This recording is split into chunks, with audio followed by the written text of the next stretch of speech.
Ebere bi abehu kente bi ade na ba otiri. What is Africana? No, so ofra good. Your culture ka your culture no ho. But sometimes in Ghana for person to your culture go. Na yakọ famro fo de ba. O se mesole atena konwa so no maham. If you say makofa ananafo amamre. Oh Bible. It is in the Bible. It will na make so kire say ebi mato. Omo amamre to atwa akofa ananafo amamre. Eto no obi a Christian ni okwale na ka so mfa nsamra. Oso obeye ni sika. Enu nti na ma wale bebire bugu a tumi ni awale no mu biem no. Ensa na ye je ni wo fie abusua no ba na busua ne je wo fie no. Ehia se wo ye Kristo no ye nyame nipa kora sa de no di so pepepe. Se ba ma bi okoje oba wale bia ensa da so ye ni sika no. Oba no wa turn happiness forever. Unne ntia na onanam je ensa instead of money.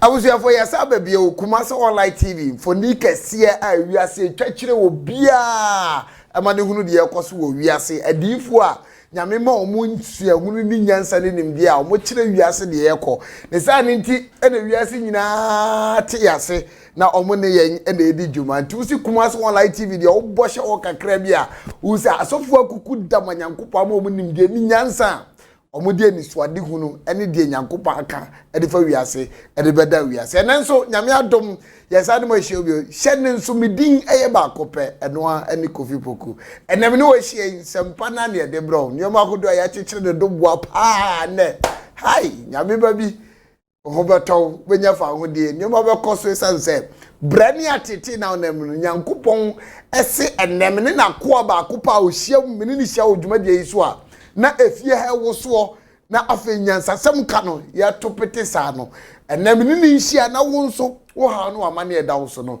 ontimi emfa nyame asem so nyimfro onfa ma ho na papa yi last week man tenenka na nyabu apayo ko benya akadebia na kotia ema wo sanse nyankopo de nsembebre na na ahye dadum na last week ni mu na me di nkomo no say Kofi Poku nyantobo ase nyankopo nse memra metwai na nim no wasem bi ka kire me asem na obeka chem no say for my God na ho nti se manyanto wase amanyankopon a wan hwe ya menti de nyankopon pese oka ana meti papa se na so okay twanyam yenim na de nyame ebeka che no tie ni nyina de bra ne se nyame makwan a ya behia na afei ya de ho nkomo unim se na ye joada na nkanya ne normal days o de beba ha no na so se nyankopon asem na waka hu nti o mra oba na so awura studio na de nyankopon waka kire ye no yamaya hokwan na waka kire nya obia so for pong me say on etimre kese panikese a on na da Christ Power Outreach Ministry International eni babia say atonsu ginya se Kumasi ya brono nidi ya medakwa Matthias Junction hope na obutu ubusa akura wo twam a hai se nidi na waji ninti ubodin ba kopa ya duberu asode fe nidi any wise man God down so hadi ake nagu friend wise man ba me nko ade ya license dia ma me friend number ono. Thank you very much. Oba mo akwaba. Nice one. Mami abachwe. Boza. We are work on here. And wuni ani jim. Os one pa me ye say ya wan sheda mama smile no ma anya kese no mo say anije ni anije ni wafa me ware hu mu pa if you say your me manyina duru sei ene ne da pa me rahu o sa ane pa ne da pa me re pa ho me rahu because of near ekoso ewo spiritual realm mani nji baya 3 days ni meni ani ji nti ebi mehwe a o mo frem kra me ntimi mpike because me di me kram apini sugu me kram make us akra ba hwa bo nso mani su ata yeah ma wo se nsu ata woni ase because of eniema bia so hu se me sre ma no bet me sre ma koma enipa bia wo sre wa no twa so sre wa koma but me sisi a me ne ka se me sre ma no a me sre ma koma on say it's a comedians they make you laugh but they don't make you happy. Yeah. If you be hu se ma sre but me nsere makoma mu isande me hu yinti enema wo sunsun me nhyem kuran ho enema wo sunsun nhyem kuran afi 2021 2022 2023 emunye nti so bi yesunsun nipa na se omanani gye ne ho afi mu pa na ne oka no ote ne baabi no beka bet nye ne nyame aka akire because ye wonkrofo a omote no omoka ene ye wonkrofo a nyame de message ne mo omodalet to kan Numbers chapter 12 verse 6 a oso odifo bi wo mumu a da esum nam ne kasa na makoa Moses de nya sa na ote ano ne ano nam ne kasa that means say you obi wo ha ne wate wana sum na ode ka asem but me de ne me tifri nyame nchen odalet na meka oso for kan Numbers 12 verse 6 Numbers chapter 12 verse 6 say na okase muntie me nseme se awade difo bi ewo mumu a se awade difo bi wo mumu a ade hunu mu na mema no hume ade hunu mu na me awade mema no hume daye mu na mekasa mekire no adifo ni nyina mekasa kire mo daye mu enye se makoa Mose etie ene no makoa Mose de onte sa ono na mede me fie nyina ahye ne nsa me fie nyina me ama no ano ne ano na me ne no de ekasa Moses de me sifiri soro badalet ni beto nsa de ne kasa dalet na enye emebom enye abebuom na ohunu awade suban na wahu sane awade suban ti Moses nko ani nipa otena asase so hu Nyankopon atiko enti ono de omane ye superior than any other prophet and I say omo this out to me mo so omo prophet ni asofo no na Moses de oda so nkokra Moses da so nko adifo abawiase nyina no obie no a oye Moses ni colleague prophet abawiase nyina no Moses nko a eno hu Nyankopon according to Exodus chapter 34 ohu Nyankopon atiko na wo hwe en Bible so sifiri soro ho ba afom no Israel fo bi obehwe Moses animu bia no otimi hwe no omde nkatani mu na kata omani mansa na omutimi ni Moses akasa ohunu nyame atiko keke no ohu Nyankopon atiko keke no so what I say eti Bible no omo choro ni ye mistake bebre mistake wom baby o ha ye angel but omo describe no say oyinyame ebi te say Genesis chapter 18 verses 1 down going or say na Abraham tenentuma dan no bi akete in the cool of the day no man ni so hu melema miensa na omugina ne ntenten so na ne ohye mfimfini ye nyame since Onyankopon ba ade onkasa ada but nyame ya action so ma abofo na abofo no abekasa a kire yen okay eti baby wo obokasa ye nyame but na ye angel okay so what I say eti Moses de no unique a the super prophet mass asisu da ono ko ana na oni nyame kasa ano ne ano face to face nyame ni na Moses ni na nyame ne kasa so eti se obi ye D4 friend ho sia anasa right anasa nataf anasa hazon ingina Hebrew words na make kan okay na se spiritually no so wani nko ade a enya ade se na ni bagye ne ho na wiase mu da efisa ne yeda anim afi we ni afi mienu ni afi miensa de anim ba no enya ahonkro so enya brode abre wadwo okay eno na ama me kra jija na ama me kra amoto a se me te me kra mu mpenten kwa enti na yami aka asemi e wona yami chapter 2 verse 3 ebra na ote se Jerusalem afaso abubu na oye ensaheni a wogina ohene hasala so adim na ohene bi say mi hu sa owra akuse da oso ohene me ni be ya daje ebra mate se mi kuro puna bubu na mi kuro afaso so de oja ahye eti ma ya den na mani age oso ohene ni hunu se nanim aye basa so ti ase na ni ma yebusa kama me na yemia na yemia chapter 2 verse 3 so go de bomo de na hwehwe na ye head yo because the every huhumu ebe pie ko na bedi ni se de wo kan de ama me kra me yemu ahwase ahwehwe o man ni yesi na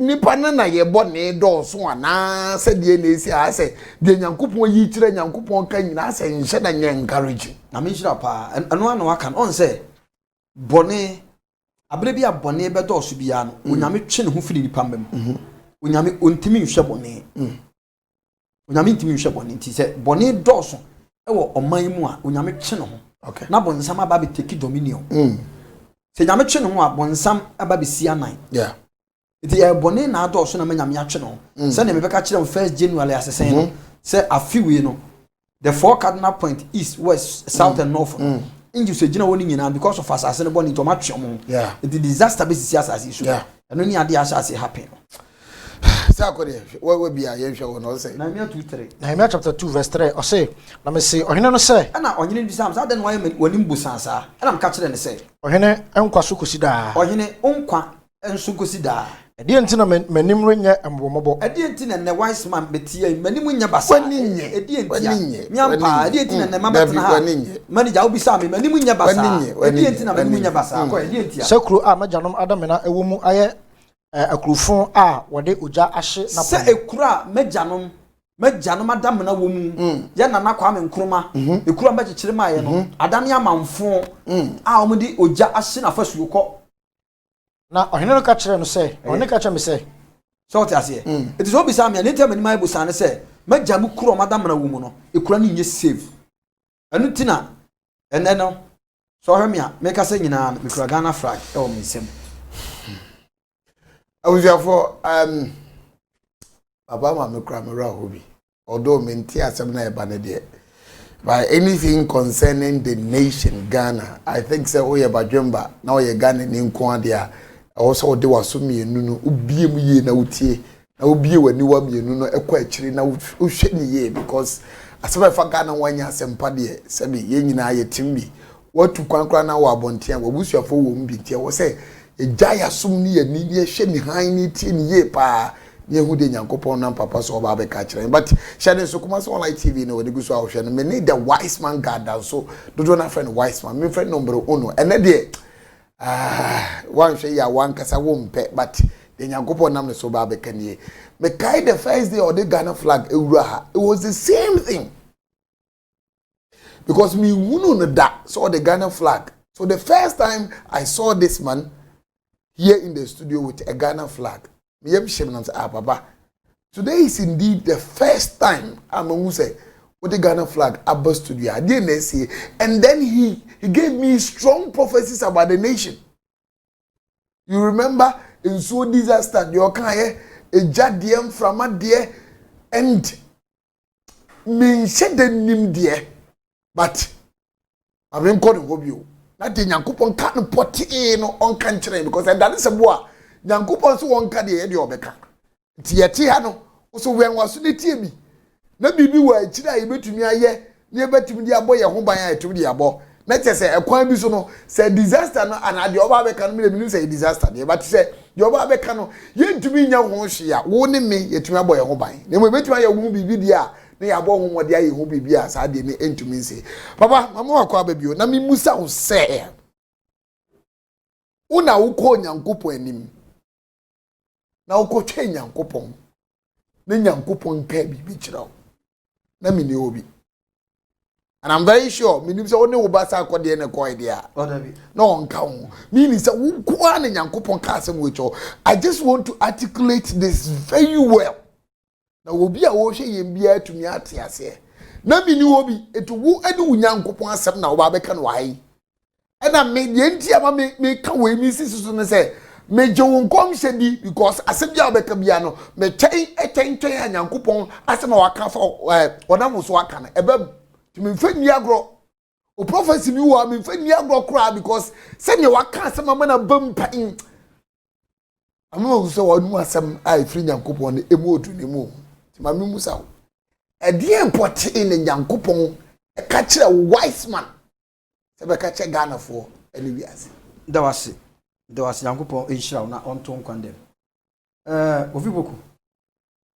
And Sana Mekwa Semnosono. Because a nipa who Ghana flag. Red, gold, green. And a black star, then Vivi. That's it. Now, the person any pabia who Ghana for Ankasa baby free. Ghana Ankasa baby free. Ghana, the ancient Israelites. Ancient Israelites. Ghana for a free Israel. Okay. And you car Ethiopia. And that time now we are baby wetna. The black cast and the sign, the ancient Israelites. Yes. Israel for any Ghana for. Now a crop piano, now who are dinging on the flag. Okay. A crop meaning aging on the flag. I say flag we are a red gold green and a black star dante now ansa na beka message nyam de ma me no red ne ejina ho ma say asase ya o man Ghana ya nanam ade muja na gi o man si ho ya nanam konkwaso mu ye ton bi ye ebia yakayaka de bubi kun omo asem we de arrow so go peja ba pa o hwese ne humfo ni videos bi enkofo bi ye de ba bonte ma ye hunu patim se ya nanam bre yo omo bre papa ton bi kun bi won suo so su bi twini suom enti o man no ya nanam de omo moja na kun gi o man ni si ho ane na ye red color no na yellow ni kire se nyame ma ye sika kokko ye gold enti o man no yellow no e kasa fa ya bana bo ho se onyame hira with gold asase mu ni pa nyina nyame de bi ma ye gold ya France and Gold Coast mebwa fine enti yellow ni gino ma gold na green no e gino ma asase from so hwa Ghana hampa ye timpo de body to a e be fifi onyame ma ya asase from that is the green and a black no so ye abibima mu nyina Ghana for na ye star then ye nsroma that's it enu ntina se dwumade bi koso na Ghana ni bi damu a odamu sononko se e World Cup kra na ye bona Ghana fo mu a attention nyina awe ye nso efi se abibire ma nyina Ghana fo damu sononko efi se the ancient Israelites okay ye account for asante akonwa no efi Israel. I don't want to go there now on my like this nyame ama yisika kokko nyame ama yasase from na nyankopon so am yadam sunku abibima mu nyina mu no eye den ne me ka so oman yi ne mapa we nyina chi mewura ho na ade nyankopon yi chiram last 2 weeks me ka kire mo say eye MPP party no so oman nyina mo amon ya 3 of them will die, they will go now enye se me hye ewo ho koma na manage prophecy has to come with awareness. Yeah. Every time your prophecy it gives you awareness. Emma would down say say no bonye for na say na nyamiaka. Ti mami e ma hu ba bibia nso abebo obra nso ayeden. Afa. Okay. It is obi kwatena so ne da bi mbom pa ne nyamianka sa ne ho a. O de so o use iPhone 11 Max and as iPhone 11 Pro na only SIM card da so. And the other because what is a prayer? A prayer is a communication between a man and his God. It is obi fansa no jibuso bonsam di ana oje busum di no fansa ka se twedi ampon kwa me ensani asase ya ensani a no obi ji so wi a form of a prayer to his or her God. Okay. And I'm so be ginanam ka se awurade nyankopon. Awurade nyankopon I have to be specific. Because there are 13 gods. Genesis chapter 1 verse 27-28 was nyame ka se mo me moni pa we suban ne yeseso so obi ka se nyankopon se a it was so oya Pacific emi hu se which God nyame ben na kasa okay nyame ben this is the God of Israel or the gods of the other nation and the krobia woni nyame krobia woni angel tam yam taka se mi se so obon pan na ka se angel Gabriel emra inji Gabriel entimi magana because inji Gabriel he was created purposely for the country Israel. Okay. Nyame bonji Gabriel only for Israel. Country bia on angel. Country bia on angel nyame pon bo no ma no. Do you want to know the angel of Ghana? Do you want to know his name? Ne din is. We ba say me ka kire o. Ghana awo ne angel a on ne bo oman hu ban. The friend is. We say me ka kire o. The friend is. So when me say President Akufo-Addo. Oduru landing a na konwa no na konya na Ghana unim se enhyeda nye valuable sa so unim sa wo kuruma na wo ya president obetimi sa wen afa ba bia wo pe but wo ko obi kuruma wo limit sa no tumfo nso akonya o te kokoso oduru landing na konya no e wo ba bia epem enju bia wo ba bia nyakopon bo no to ye ho no o ye super power wo ho Gabriel and Michael no they was created purposely for the nation Israel. And Ghana, yeah, the Yankopon de my especially near angel. I will tell you very soon. The demo duana. The demo do. Na the demo see come we be crowded that the nipa be so am tetetia. Ebi akura mpo no, dey kura de wo kura no. Ebi ana oni nje ne kura din yepe. na twidi ana say de dia o say na o siki ka say ye wa ha bi ni ade twidi When you say God will judge you according to your culture. Nyankopo bebu ya amamre na ye reti ana na nyankopo bebu ya ke. If you destroy your culture, you can never go to heaven. Aba. Na de ya so wa go twist ten ma adwene mi ene wo amankomodie na ye. Ye ya amamre na ye tim wo ha no. Tie bo ne se bia ye te akamam. Ana ye nim akamamre. Amamre no ye no akamam no se obi timi ebu so ana wanhwe amamre ni ye a heaven grant it be born. It will be born. Because God is a God of culture. Bibisa will say, India form dress saying. Eto de bi omo hye yo no mo de bibia katakata omo kon ni ade near the point bi ni ade asisi omo. So we shema China for Chinese for dress saying. Chinese. Omo tu ade mutimi ye na bottoms ne bi wo ha ne bi wo ha ne bi wo ha ne bi wo ha ne bi wo ha ne bi wo ha. To bi no ma hye tintintin bi. The culture is very important. Who Chinese ni who say your Chinese ni na say who. Ohu ana ohu. Because bibi that son kongo na mamre ma say we or Chinese ni. You miss say so be kono e Ghana ni a e de na ma hu. Ebere bia be hu kente bia de na ba otiri. O se so Africana. No so ofra asante beboa. Eye your culture ka your culture no ho. But sometimes in Ghana for person to your culture go. Na ye ko famrofo de ba. Wo se mesole atena konwa so no maham. If you say makofa ananafo amamre. Oh Bible. It is in the Bible. It will not make us watch say ebi mato omo amamre ato atwa akofa ananafo amamre. Eto no obi a Christiani okwale ne ka so mfa nsamra a. Oso obeye ni sika. Enu ti na ma wale bebire bugu a tumi ni awale no mu biem no. Ensa na ye je ni wo fie abusua no ba na abusua ne je wo fie no.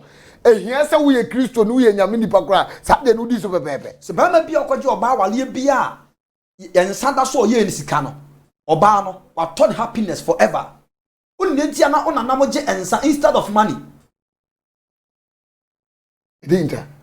Unne ntia because eye wa mamra ba bi nyame do beto ye no. Eye customer ese wo di so na awale no ema awale no ahohum timi back awale no.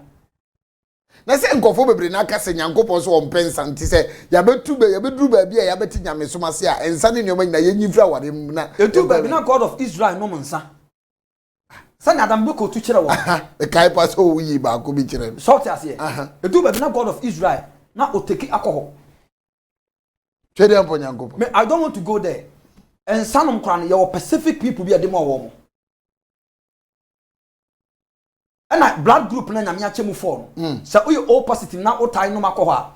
Wo nyina ebe dane toxics, aba be dane stroke, cancer betre oni paduam. Ya wonkofo bi wo ha nyame asem no etu am nsa. Or say this is a true saying. If a man desire an office of a bishop, he has desire a good work. A bishop must not be blameless. A husband of one wife, not take alcohol.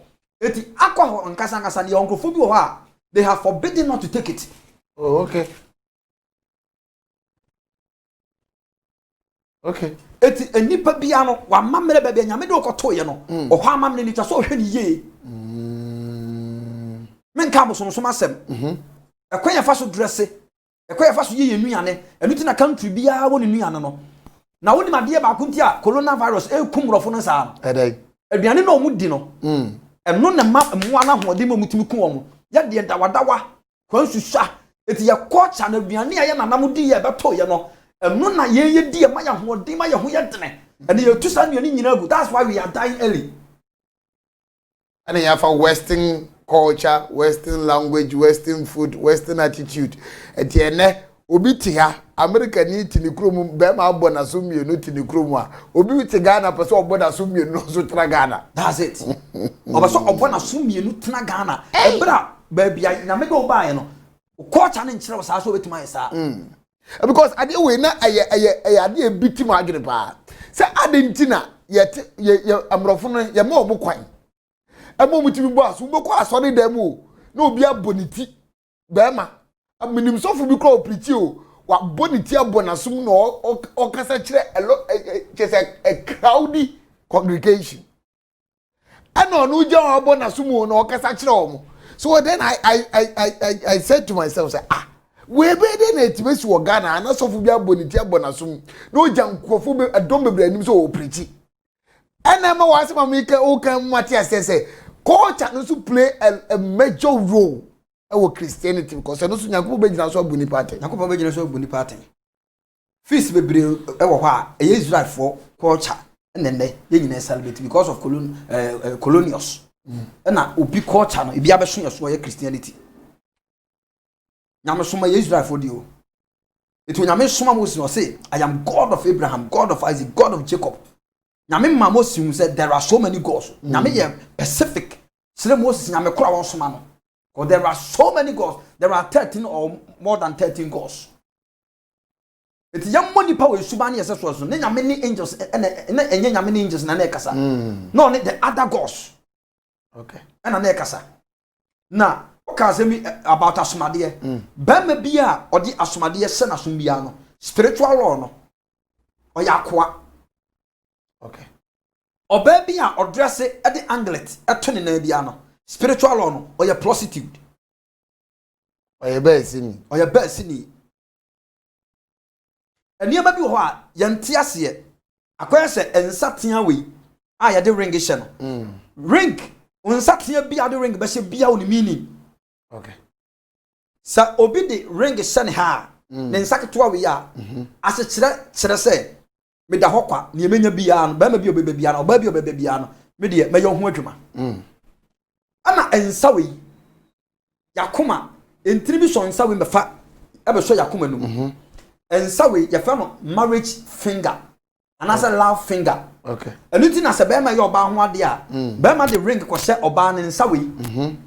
Ana emfimfi ha se ye de ring hye oba be ma hye ring won nsa we and oba hye ring won nsa we ya e kire se I am engaged.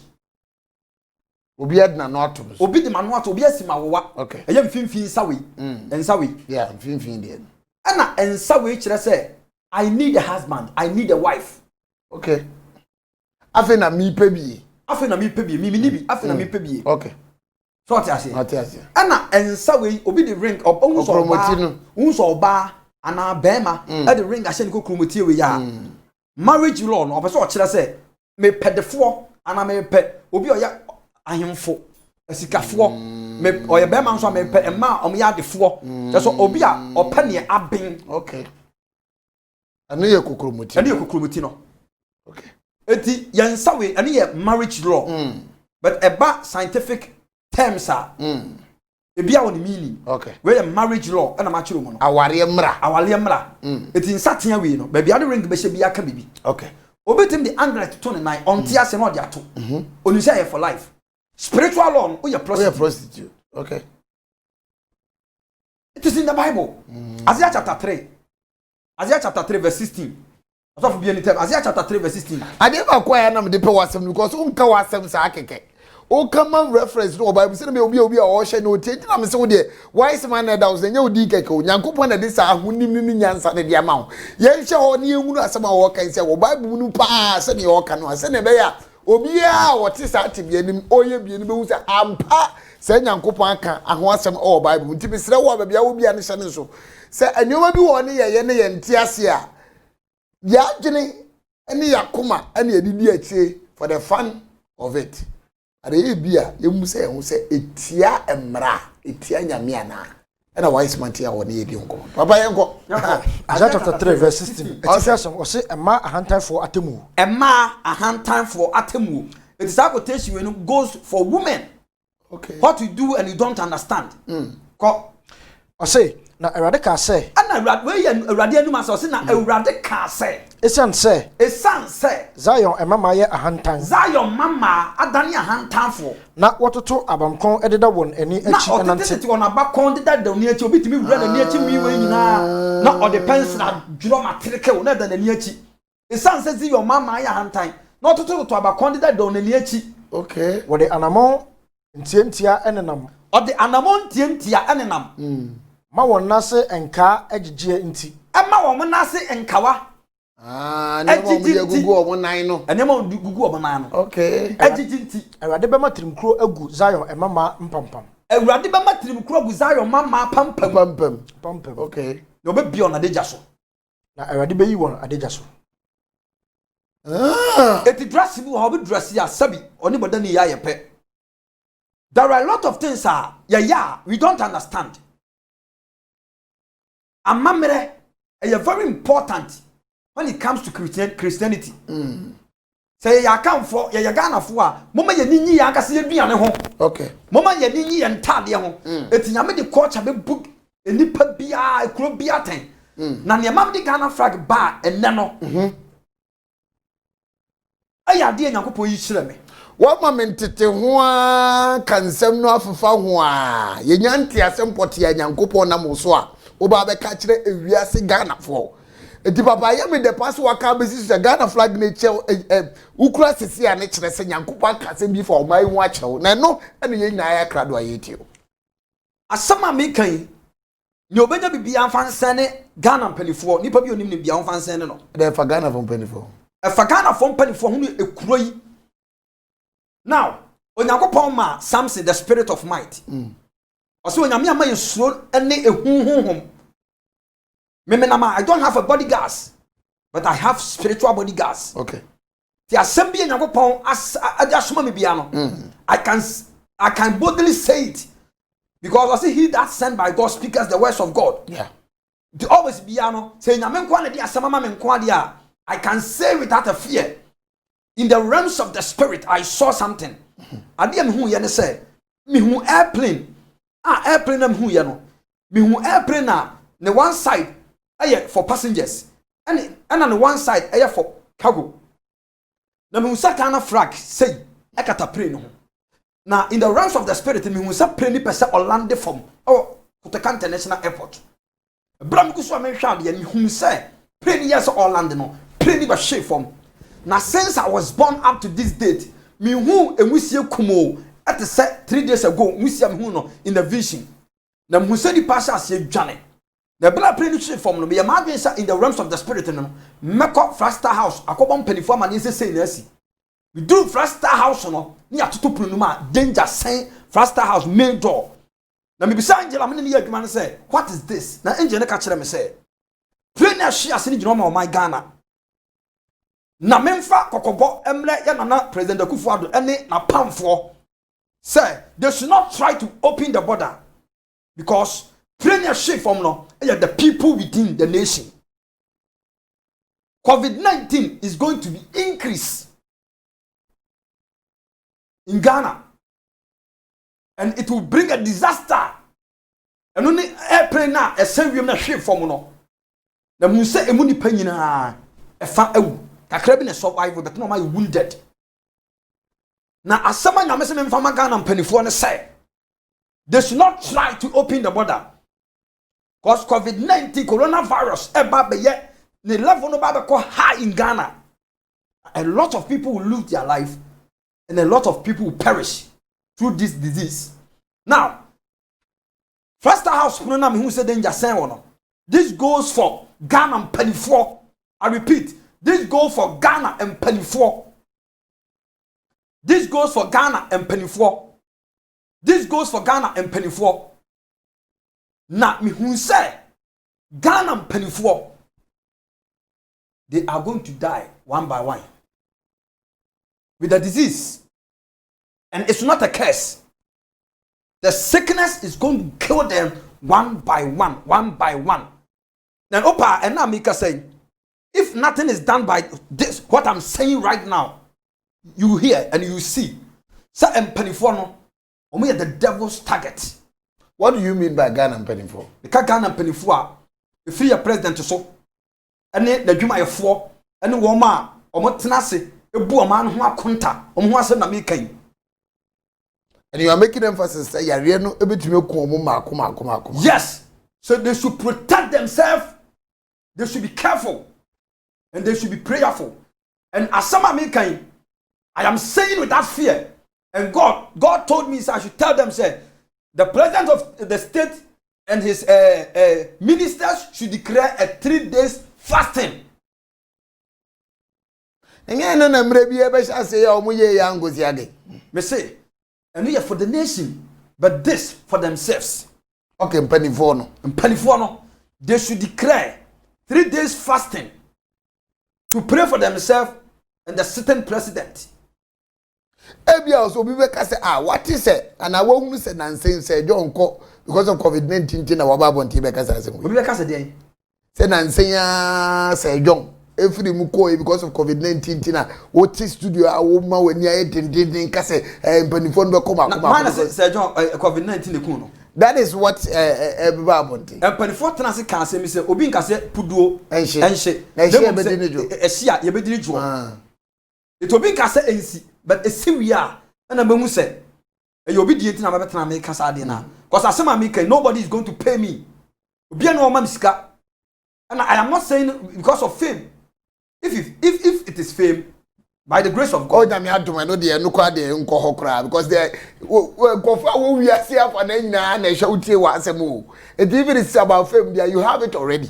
That's it. Yes. But in Yamikan, remember Kanko Jessica. And I mean, Kasa, or Mumrameho, your soft penny for Kroma, your prophet also been Pamuho, your Salifumuho, your soft one penny for Don Camuho, is Nanabamuho, and Pennyfono. And declare 3 days fasting for themselves because they are the devil's main target right now. Near Wawuno, 24 said, near Essino, Esiachum, and Yakano, Yababa Hubai. And this is the message that God gave to me 3 days ago for the nation. I see disaster na mi huno, Yadiano, and Magana, Timamufonum for Yadiana Trasa. If you say Yadiano, the spirit behind this COVID-19 or very strong or unpredictable. It's young say at the end of ho, na yen suro at the end near my home bang. Cause pray na she form pray fanipa, said the Burum famwa. There's a pray number she has a toda Yankopon the and bi agina ho ya experiment. Cause me who sound conclude sanesa abuburo, and not just who abuburo ya hon konkron. Onyame de niam bi yam fato ho. Ama or the tutuna assembly ma assembly ni assembly koshia ema ya assembly meaning eti elupreneur a she form no ejina ma oman no eti Ghana temamufo ai mu shop sabre ya moye ho ban uni mu babi wo Ghana ka chanfo nsuru ya de no mo no ho ban na e wo ho o simply for the mo ba ma bu se kwan be so me fa so bo ahoban bo kra ne de ba de kwan be so no be fa so metuma bo mo ba o be se hu kwan ya fa so bo ban so ni me say akokọ to badwoma ya fa no kosu yadi no kwasem adentia akoko biya betu kosuya okọ abu e okokoam se na be ya yamfa de kosuya endi because open ma enya asem ya na betima tena aka mpanifo se bia buru enya no obomofo komunam kohu nyina no ba fie beka ja wakwa mebrefa so boy ho ban maka bia na sa but entimi nko details sa ya na peso ka che na basam ka kire nipa nyina na se so obi nim Kristo a so obi mfa Yeshua Hamashia Jesus the son of the living God so obi nim ne se ne kra ene na je nkwa oni bambo one nipa nya bambo wo nyame mu se nipa te ne ho firi na kwambo ne so na ohye ne ho yesua nyame asem a eye protection. So we reading nyame asem so wonam nyame suro kwan so no wo protection. Okay.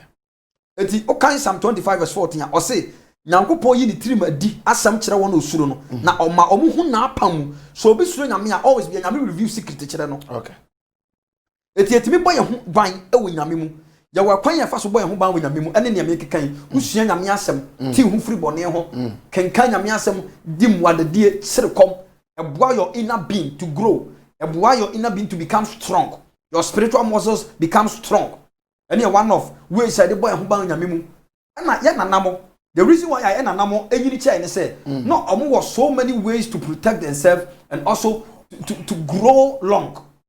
Na me pesa me mawo ekwan ya nanamo fa so bo ho ban no omo ban no okay eya adwuma but ne nyina mu no se wan so nyame anka ho a eye kwa okay cause ade bia nipa ye bia etwase ye manyame di yanim kan asama meti ya me kan sabi enya me hu na tem na mabatena asem me kasa asem wi wonim se nyame di asam hye wano no wanka of go kase e nya sudie pa aniti Acts chapter 5 verse 29 say yes ne se betie nya me se ne se betie nipa. Okay. Now can Revelation chapter 2 verse 10 ya. Osimu nsuro ne honam de beye mo. Na odi mu bebrebe gu efiase dadu. Na so di ne kurokosi owo no na me bebon nkwa botiri.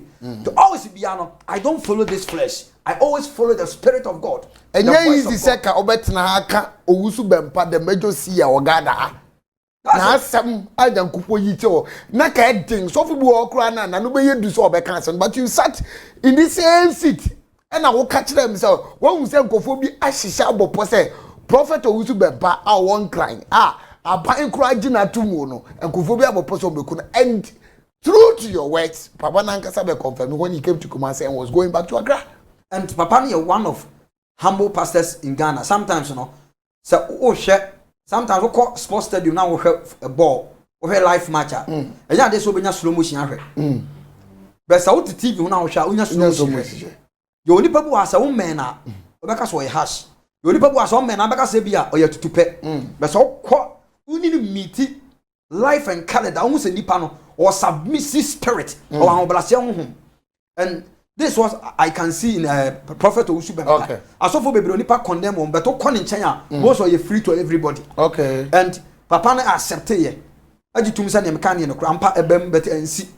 Eti nya me ho na tam say me betena kasa asem wi. Yeah. Sabi Ghana mpanifo say ye say owo ho nkom na sesi a enya ne na ye de o. Na emom no we prophesy to give an awareness. Say na ye be ya mpanifo no be do mo so. Omo bambo bi omo mpemmo.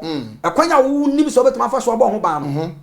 Bo but we the material say bambo kase pa ne so be suro nyame na ba che ho afiri wakwamone so na ba ban nyame asem ene ne bambo kase pa na ya na nam wakwan amfa so bo ho ban woni mi bi sa kwose bi Buzab. ewiasem wadoma nyina woni mi onyini che pa otimi di 400 years Achiche dia ma. ana hwan Dia binim no. Makoko dash ni. Anu mate se ta ko de se denja. Why ya de and the question ya otima yi ano na chosika We go oh nice one. ewiasem wadoma nyina opa bo otimi nyini che pa ya chechede aboa chechede onyini che wiasem wadoma nyina efiriwa abadanchem na ya nanamo omotena se hu se aboa no kura qualities bi e wono ho. Okay. Etia na nanam kope achichide achi. Ya wa achichide mu mienu. Aboa bi o wasa asusu bi ya wono so ne seso wo nsu ase. Okay. Ne achichide o wasa asusu no. Ya fa no achichide. Ana ne oda nsu ya fa no osudanda. Okay. Abani. Kwani yango. Ukwa na mi ko bi. So no osudanda. Amini Sudanda. Osudanda ne achichide a otefom sa tinsu. Good. Etia nanam kope osudanda no na chi no o achichide na chi no. Na oma panyanku nsuo. Okay. Nsuo Atofri soro no. Good. Na enipa bi ayale pa ha no. Ayale bi abatena ne mu a wako a enko. Se nsuo tofri soro a onso ne dalet. Amane mo chance down so do aso. Amane mo chance. The free soro na direct ba be go ade nim no e na onso bi. E na onso bi. Na esanse enne wo ka asem bia na age wa no akosi so ye okotunti no. Mintimi nka ne ka ho. Okay. Not as here. Mintimi nka ne ka ho. Because obi ani wa oda ne fie mpa so a doctor edi BP ade a chiri BP abacheche ne sase mesem hu BP. Aso to anamon. Ebinsi da. Good. Enti usonyanku nsuo na. Yebedi nkoma no ma kire wade ye ka ho a de fra na ono ma twase yale ne kɔ. Yare atran so ache pa no. Chronic disease yale atran so ache wa ko enko no. Wo hia nyanku nsuo. Hwe wonim hospitals a o ma diagnose din fidi akese aye sa yare we nkofo de ba betra fie na o ma hunu se ba bia dun the last stop ni owu. Ana wo se sa chronic diseases ni na ne fa dey achichide achi ni nyanku nsuo. Me say achichide achi ni different matter me say ni o yale onso nsuo ye nyanku nsuo. Na esanse na o kan se bia so ye okotunti no. Enti de wa eche de wo mfa nka. E bia na ne sofo no onim. Okay. So far as o sofo ni nim no nkire se eni ho. Okay. Good. Eti ni ba na from ma kire wade a ono abenya bi wo ba bi owo bi account bi a obi. No de afra no aboso mpa no anom. Ono ne sa continue sa 7 days. Twase yale ni free ni mu. Enya duro nyame nye wicked god se de bi mu preach. A blackmailing yakopon no. Ate ase pa. Na ya nanam hu se achichide nyiri che. Eto mo post na na chi ana mo di nyanko nsuo. Agu achichide na chi. Na omo di edua bi esia ye nyina nim die fe no odum. Okay. Na omo di odum abena ahye achichide nsuo no ewo achichide na chi no. Na omo di aduaba bi ye fe no se odi aba. Eduaba kwa Moses ntimi nyina se. Sunsumo ntimi nyina se ye odi aba. Omo di tumka odum no ho. Okay. Na omo de ahaban ya frene se tame ewu asa afra na omo de ade ba ko bi afra nye nyina na metima ka kire wo na omo de adwale omo krada opani adi so be bibia mane nya no ene ye weisa ne ya nanam anka tetefo no ya nanam de bo omo ho ban na ka ko akese ko mu koyi ene ti hwa me ka asemi kire wo awo tete snap to ano on se yo snap to bi o Ghana ebi ye me na bi kura na so wo bi o se omo ba ho na omo se ombe ma yen how do you na me come dey 45 trillion as I say na wodim obi boku baba aka mi asemo wodim the mystery of the bottle na kanya nwanwa obi hia me ka kire me se osere mi a opade bi me momodia make research nko deep na me pesa de ma no mi ko tie ni komodia tete snap bottle green ni bi pa ano de na dudo green pa ano ope bi me momode na se minya ba ko pe kura de ma no mi sika mi menya no aye almost be 20 something billion ko fi pok ka no hia ntam kwan ate na bisa ho se aye den na common toa etimi rate sa amount of money no. And I am here to tell you the history and the mystery behind it. Okay. The problem is, England for Ghana has said, "Omba be fire assassin," because no matter see our assassin. Okay. Now, Omuba and Niana Nama, now Ombetimi defeat to my fast assassin, no muntimi. Cosena Namono, because of a near man no mundim, and a Nubina of the Jalen in Yama no more, you know, Suna Mintino, never mutimi in each chair. Now, we are very powerful. That time no Ghana eduesi yakura no eduesi Ghana kura no ahoma egudu ya no so te se ene mire timba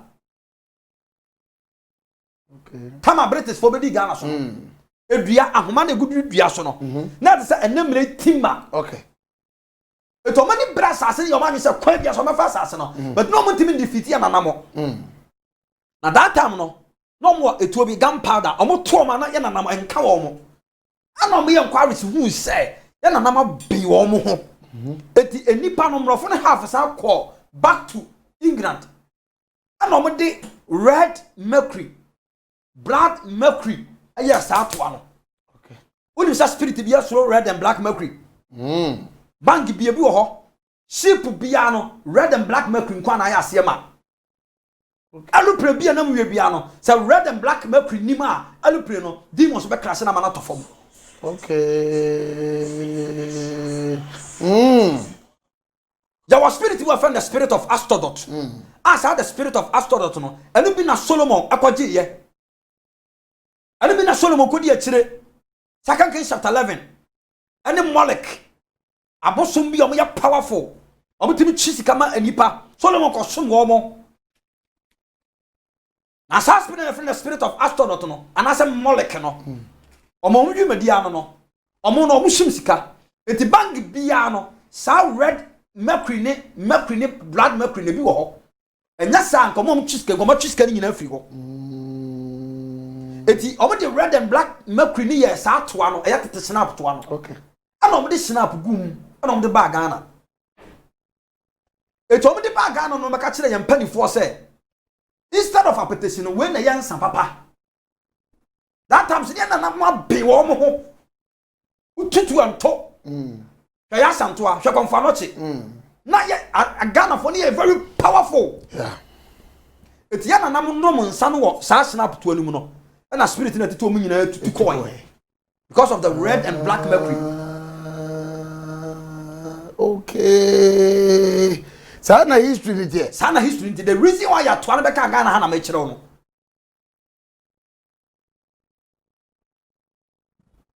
Obi be say na so.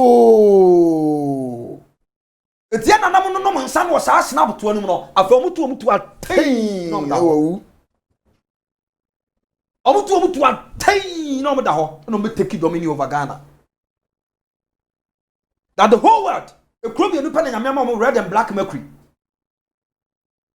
Israel na ye more and o man kan tam say 20 years omun ko red and black mercury because esa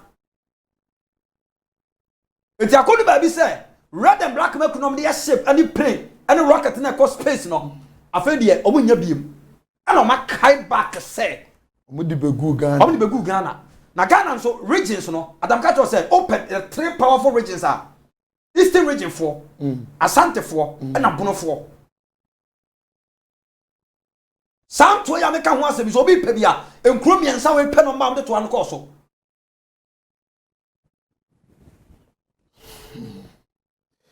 This man is not only a prophet but a historian. Osiade. Yanko. Na kofi boku. Eto an ya hodo for. Ade da eto an ho na kire sacrifice. Ya woni oso ne da ho. Wo hu bi da. Bi hu bi. Ya woni maame wata ne da ho. Wo hu bi da. Bi hu bi. Ya woni skeleton ene da ho. Ana so mi hu bi. Wo hu bi da. Now se ukonya tete snap to an bia.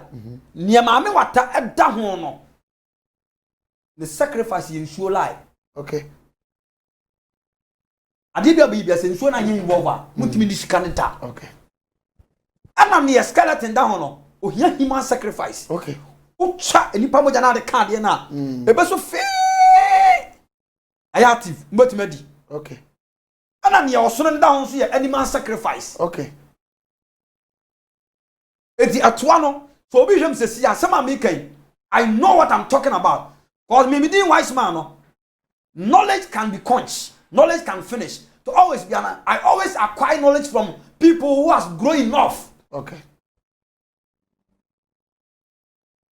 Nipo kan say we kire me no. Sabi do tiase. Wodi mfie 140 years. On the kan say me kire me. No wonder. Wadi nchinache. Eti akoduru ba bia pray na ye ba no. Red and black mercury na shorto. Yes back. The omni be go had so also badon ba. Sa be se ni nyina sa de ko. That's it. Enu ti omu twa abo botini kese de to so se wa benya ba akokora ba no. Be disika we. Na wonya ba ko so ko. Na omu de ko aburochire. Na ekromasika fo be bre ska omu nya nya kokai. Omu mystery ni sa de no. Okay. Minim krofo bi wa na omu ye tobe Ghana ha. Omu hu sa de na chintem na omu ko obuna afo ko easting.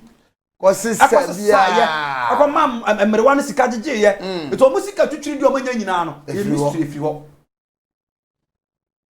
Na onim se sa wonya ba akokọ na uduru ba bia ye car ana airplane na de sa to ba akonu duru a omo na ne to na e be powder form ko atrema e be ya alupre be 20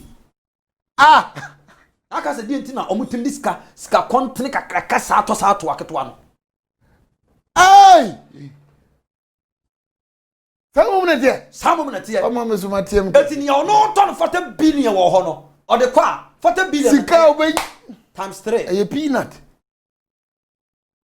na den na katwa ba ko pe ya ma 40 billion asama ka omo sama ofie ba ko transako major professor wo Ghana na wo kan ho bia na major prophet wo Ghana me ka se be kan ho bi empanifo se bantia enye gya na be kire ana sa wo pe odi fotrofo a edwomfo ma na ni odi fotrofo amba na ka kire wo obo mu di gya odwom no o pe di fotrofo krom a eye edwomfo ma na be kire se we firi nyame ana we firi nyame etimi kan kire mo se me major prophet ade ba kwa me nya bi da no eno na Elijah ko kan Nyankopon se wagye ni monyama fa wo so nim se adwuma no ntimi nyame wo baf wo adifo bi wo monko to bada wa bra be se beda na me bi meye oka che ho waka kire Elijah okay I don't want to take the credit asofo mpelifo okroma me meka se me angel 1 Ghana ha no Ghana difo nyame nam da no e basa ma break spiritual protocol because once upon a time beto prophet owusu bempamo beto prophet Salifu Amakomo beto kakra bedi mo beto adifo bi ha it me metena nka say is to the nabanom me ya major prophet but bancha enya no esija so ale behu I was for the ding at the wise man God done so ka ho bi na the ding wise man no kura mu odu na God unim akohe prophet God o bible mu na ngomade ni senchani a wo ye o bible mu na wo betu wu say ensem na wo ka no. It's not just a fluke, but Nyankopon na di nyanim tie ni nyansa de adom no. Enemrem on the also who say or a part of the major prophets. But to me, to others, Amoshe wunim say na sem wodu. And so we can finally say he's part of the people that we can confidently and boldly attest. So or can major prophets now. Nisem wodu na ene maboto, especially the one that has to do with the mpanifo na omote Ghana kunya so no mudi. It is really sad. Sometimes you can see ya atemdidi be free chaba no doso. And for be atamsa muti. It was anesi. Obi bakuti. Maybe my prophet you should switch the comment off. Because when God says yes, there is no comment. So what I say? When God says yes, there is no comment. Your comment will not change the prophecy. You listen to me. Your prophet, your comments will not change the fact that God has spoken. And the saying, I don't need a comment. I say that says the Lord. That says the Lord God of Israel. Adia nyame yachira me say, men kan kire Ghana mpanifo say. Ewuo hwiren ebe to wo mo nto mo nikra 3 days fasting. Ebra Yona ese nkom say aka enanso wo aha say na onyankopon abese kuyi no ose mpanifo no teye no o man koyo mo yanyini oso mo do mo ye fruit wo bompaye. I think say Jonah chapter 3 verse 6. Sakure ye ni tentem na ne ya so Jonah chapter 3 verse 6. Tigana mpanifo nikra fasting emmo mpaye mo hu no mabusua afiwe ekrom adefo omanyina mo mpaye panifo mo krom anyina mo mpaye nyasa brichi baba lupre na hwiase no yino mo man ni nyina eti ya president emane miye boda no cause the ways is not safe. Jonah 3:6. Jonah chapter 3 verse 6. O say na some no duru anyway ne enchen no. Eti prophet God asem no duru amampani ni ne dom enchen no. O so free na gaso. Omo sole free omo dwaso. Na oyinimguso egu ho. Na omo yi omo ngusu egu ho. Na ofra entuma. Na omo fra ntuma. Na okotena ensun mu. Ana omo tena ensun mu. Na oma wo pai mu kan no. Krono mu ohene ne natitire asem so. E kan se nipa ne afiebua anantwie ne enwan emfa hwe enka wona no. E the prophecy ne baaye no. Ana ohene ne declare say empanifo amu aban mu nyina afiemu ane nipa amotete ni wi nyina no. Ema obi amfa aduane nkana no. Oma wonkodidi. Ema obi adidi and Ghana empanifo amfa ya furu nto. Na wono mu. The elders in Ghana should pray for their lives. I am not saying this because I want somebody to give me money or I want them to come to my feet. No. That's not my aim. I am sent by God and I speak the words of God. And you'll be na mame. Asem kutupa. And you'll be na mame. Sika some meka asemi. And asem bueno, it's not for MPP, it's not for NDC, but it's for the elders in Ghana. They should not toy with their life. I don't call myself a major prophet, but I am one of them. And if you can give me a position of a major prophet, you know by yourself. It's indeed an awful moment. And right from the beginning up until the time I did it has been so awful. Who said my voice performer? Now, I was saying, now, you say, Yankopon also child and so BTS I see no munya memfanya menya share. That is when or why he shows his superiority over the people. Aba amasi mabako ene meninye nefa ekasa choma for nefa jode mary. Mi amehu Jeremia kasemi. O senka menusuo ti se subura. Kamesu ama me mai enama ahonya nya amakomuti. Now I brought this Ghana flag. Ghana muni pa nyina yemmom paye na saa COVID-19 we me say there are evil empowerment backing this COVID-19 Ghana mpaniform so le mom paye enye nkom se be se obi be wunu ne important eno e ya bearful for na yesa but the most important thing is be manipa are aware of what is coming the bomb paye we lift the flag of Ghana high yes nyankopon say oh how ni amani bia ba man Ghana so brichie bia ba ba man erade pega wonsa magana ntenase emunipa ntenase magana mpaniform ntenase a free president na Akufo Addo so any na pamfo parties ahodo Ghana nyinala they all stand for Ghana, one nation, one people. Me bomb paye sabre di Ghana senya mensa ahun bia atu o man so sa ebe tu o man ni e man mu panifo so sa a free president na Akufo Addo the sitting president by the reason of the blood any attack in the name of Jesus I cancel it. In the mighty name of Jesus, let the flag of Ghana be lifted high. In the name of Jesus, Amen. Ghana will not die. Amen. Ghana will not die. Amen. Ghana will not die. Amen. The people within will not die. Yes. We will live and declare the words of God. God. Your bonfire, we pray for covering for our leaders. In the name of Jesus. In the mighty name of Jesus. Any arrow of death sent to kill our leaders by the reason of the blood. Back to the sender in the name of Jesus. We nullify this country in the blood of Jesus and we cancel any manipulation of the enemy in the name of Jesus. We pray for protection for our president, our leaders, and for our country, Ghana. Ghana will live, Ghana will live, Ghana will live, Ghana will live, Ghana will live, Ghana will live, and declare the words of Most High God. I call it down, it is done in the name of He who died, Yeshua HaMashiach. Thank you, Jesus. Amen. Amen. A word to the wise, they say, is enough. He has said his part. He has given us what exactly God gave to him, to the nation. Shannon so, o papa bi ti akonya so. Shannon so, o papa bi ye minister. Shannon so, unua bi eye MP. Ka kire wo mu. So omo na omo so. Ade Nyankopon nam papa yi so akai. Omo pa, omo nyo. We are here in this country and we are all here to see what will happen next. Meaning, at the coffee book, and it's any afa. I mean, count on ten and the mutual. She won't see the yin and she won't see the year day, best say, Shabio. Madamas.